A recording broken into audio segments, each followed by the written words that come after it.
श्री स्वामी समर्थ. आज आहे पुत्रदा एकादशी, तर त्यामागील पौराणिक कथा जाणून घेऊया.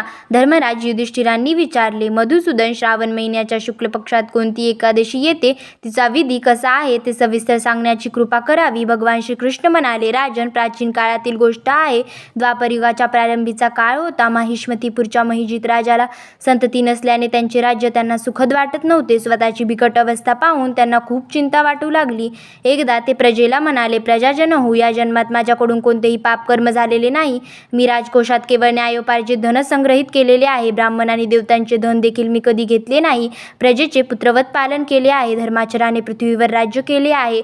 दुष्टांना, मग ते बंधू व मुलांसारखे असले तरी, त्यांना शिक्षा केली. विद्वान पुरुषांचा सदैव सन्मान केला आहे आणि कोणाचाही द्वेष केला नाही. मग कोणत्या कारणास्तव आजपर्यंत मला संतती झाली नाही, यावर तुम्ही विचार करावा. राजाचे हे उद्गार ऐकून प्रजाजन, ब्राह्मण व पुरोहित राजाच्या हिताचा विचार करून घनदाट जंगलात गेले. राजाचे कल्याण इच्छिणारे ते सर्वजण जंगलात फिरून ऋषीमुनींच्या आश्रमांचा शोध घेऊ लागले. एवढ्यात त्यांना मुनिश्रेष्ठ लोमेश मुनींचे दर्शन झाले.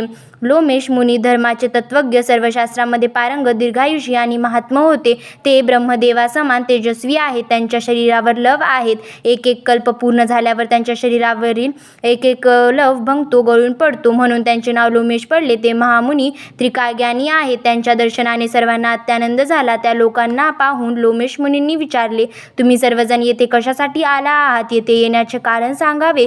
तुम्हा लोकांसाठी जे हितकर कार्य असेल ते मी अवश्य करेन. प्रजाजन म्हणाले, ब्राह्मण महिजित राजांना संतती नाही. त्यांनी आमचे पुत्रवत पालन केले आहे. ते निपुत्रिक असल्याने त्यांच्या दुःखामुळे व्यतीत होऊन आम्ही तपश्चर्या करण्याचा दृढ निश्चय करून येथे आलो आहोत. द्विजोत्तम, राजाच्या सद्भाग्याने यावेळी आम्हाला आपले दर्शन झाले. महापुरुषांच्या दर्शनाने मनुष्यांची सर्व कार्ये सफल होतात. मुनी, आता आम्हाला असा उपदेश द्यावा जेणेकरून राजाला पुत्रप्राप्ती होईल. हे ऐकून लोमेश महर्षी 2 घटिका ध्यानमग्न झाले. त्यानंतर राजाच्या पूर्वजन्मीचा वृत्तांत जाणून, प्रजाजन हो, ऐका. महिजित राजा पूर्वजन्मी लोकांचे शोषण करणारा एक निर्धन वैश्य होता. तो वैश्य गावोगावी फिरून व्यापार करीत असे. एके दिवशी ज्येष्ठ महिन्याच्या शुक्ल पक्षातील दशमीला मध्यान्हीचा सूर्य तळपत असताना तो एका गावाच्या सीमेजवळ विहिरीवर पोहोचला. पाण्याने भरलेली पायऱ्यांची विहीर पाहून त्याने पाणी पिण्याचा विचार केला. इतक्यात तेथे वासरासह एक गाय सुद्धा आली.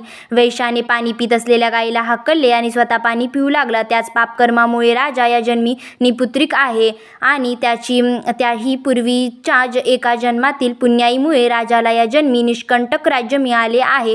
प्रजाजन म्हणाले, मुनीश्वर, पुराणांमध्ये उल्लेख येतो, प्रायश्चित्तरूपी पुण्यामुळे पापे नष्ट होतात. म्हणून अशा एखाद्या पुण्यकर्माचा उपदेश द्यावा जेणेकरून त्या पापाचा नाश होईल. लोमेश मुनी म्हणाले, प्रजाजन हो, श्रावण महिन्याच्या शुक्ल पक्षात जी एकादशी येते ती पुत्रदा नावाने प्रसिद्ध असून इच्छित फळ देणारी आहे.